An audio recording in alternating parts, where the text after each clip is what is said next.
I got bullied for certain reasons when I was younger, and then over time you carry that with you for so long, and then go through our own dark periods. Obviously, my depression I went through was a bit different to what you probably went through, but that still opened the eyes to I need to just fucking like love myself. Yeah. And I went through this phase of loving myself. One of the first things I did was called a mirror exercise. Oh yeah. I fucking hated it. Oh yeah. So I had to look at my eyes and my face in the mirror. Which, how many times you look at how many times do you avoid yourself? in Oh, the mirror all the when you walk time. by? Yeah.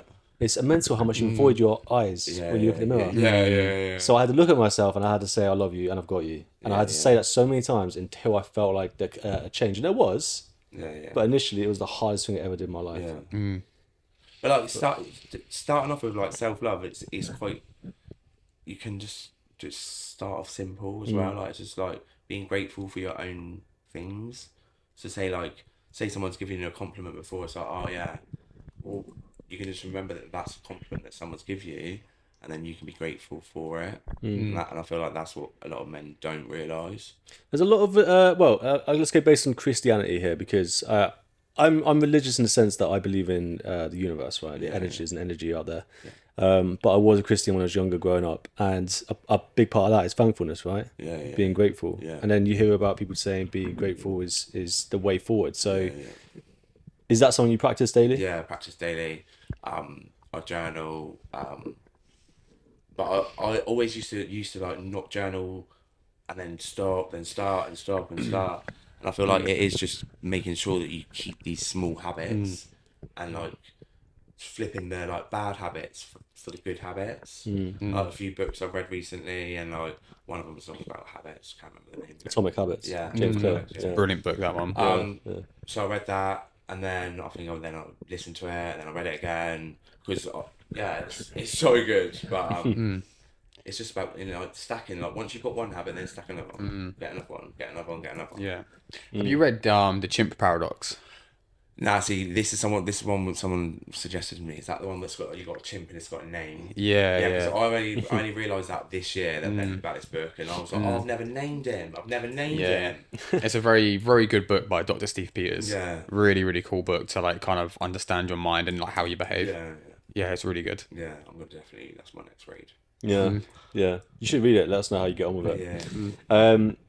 Yeah, I mean, fuck me. There's so much to unpack here. I feel like these podcast episodes, whenever we do these podcasts, they're like 3 hours long. Yeah. That's how far we want to go for, Yeah, because like an hour is never enough. But I guess the main thing is the fact that you're still going over there every day to work. Yeah. So why is it that you're able to do that now and not before? It's just I see it as I've been at every single angle of that bridge. So I've been underneath it with just my with the shoes I wore. I've been on my friend's paddleboard, and we've paddleboarded underneath it.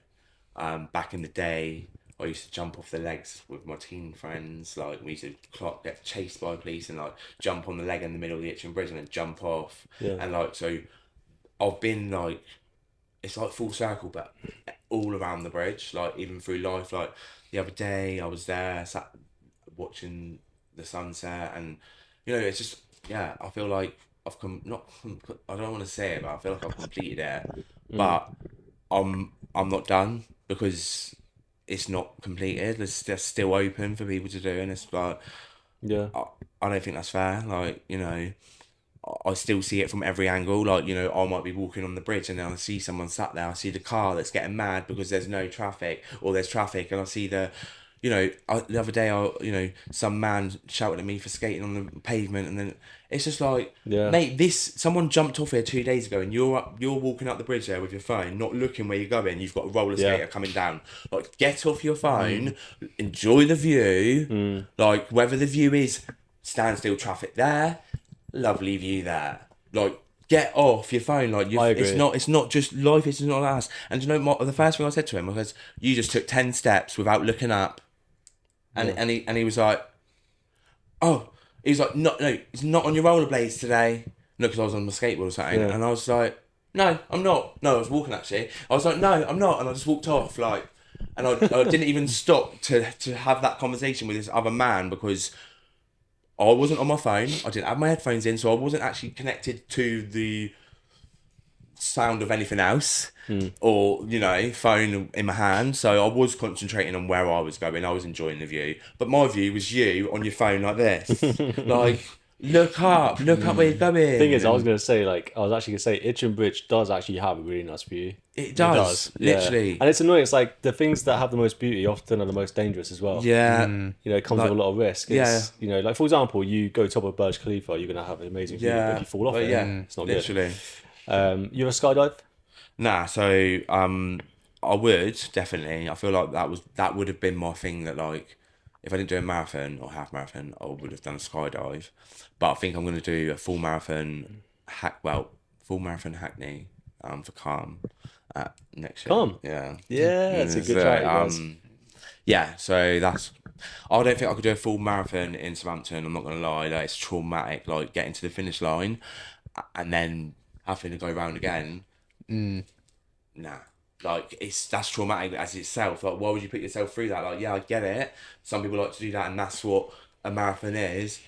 But nah, I'd rather do it in London. There's something with that suffering of doing it that can bring joy. I don't know what it is. Yeah, see, Not no, I physical did joy. feel that. I did feel that. Like, literally, nearly at the end, the finish line, I see some like man collapse like in Bedford Place, and I was like, I've just got to keep going. I'm sorry, mate. Like, you're on the floor. Like, I was thinking, what's happened to him? Like, why is he on the floor? But I was like, I can't concentrate on that. Oh no, like literally carried on running. Yeah. And then I finished on the finish line at 11:11, which is an angel number. So the start line was like, got off the start line to 9:10, finish line 11:11, and I was like, make a wish, everyone. And then I was thinking, oh, everyone's gonna think I'm running for Make a Wish. Yeah. But I'm not. I'm running for Big Movement. So. But it's Calm next year. Big movement this year. Yeah. Okay. Calm next. Yeah. Why Calm? Because obviously it's big like mental health, like, and obviously men. It's the suicide rate is so high, like for men. Isn't it that men and women are almost equal in terms of committing, or trying to commit it, but men are more successful in following through? Is that right? Yeah. Literally. It's just it's when I get to, I'm part of the Big Movement steering group, so we have like monthly meetings, and we talk about how we're taking and where we're taking the Big Movement now and what's next, and like how many sign-ups have we had and stuff, and like how many people will be getting moving, and then we like have the actual statistics of like the death rate of like it's horrible. It's absolutely like, you know, if anyone out there is watching this and, you know, does get better, and like you might not feel it, but small steps gets you going, and then once you're on that that little journey, it's only going to get better. Got a big question to ask you, mate. What? I ask this at every podcast. Yeah. Because we're called a PerformWell podcast, I like to ask guests, like, what does it mean for you to perform well? And when I say perform well, I mean in life. I don't mean just performance-wise. Perform well starts as soon as I wake up. Like, from as soon as I open my eyes and I become back down from the realm that I'm in, from my sleep, and what dream I'm in, and what paradise or whatever. Yeah, I literally that's when I perform well. It's literally when I wake up from a good sleep, and boom, you know, first thing I do before is literally like gratitude straight away in the morning before I even like let my feet touch the floor. And then just start your day like with little things that make you feel good. Like, try to stay off your phone, because you can't perform well with a phone in your hand. You know, and perform well is just all about the mindset and being ready to excel. Like, we're all humans, and you know, we're all able to evolve.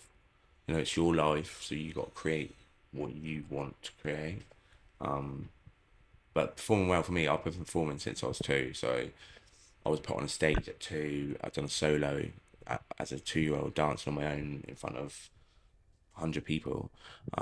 So it's easy for me to say perform well, but I get it. But just take them little steps of just slowly waking up. If you wake up slowly, you know, set your day in the right pace. If you want to speed that up, by doing something like a gym workout, like perform well in every part of your life. In I perform when I'm making food, when I'm eating. I perform when I'm tidying. Like every movement I do, I perform. My and body language as well. Like a lot of people, this is a little tip as well. Like, a lot of people don't understand that like your body language is a language. So as a performer, obviously I've performed all my life, so I've been trained to do that. Obviously, I've been in dance studios all of my life, in front of a mirror. I hate being in front of a mirror now, but it's just perform to your best you can at that moment. It's not about not performing. Everyone performs.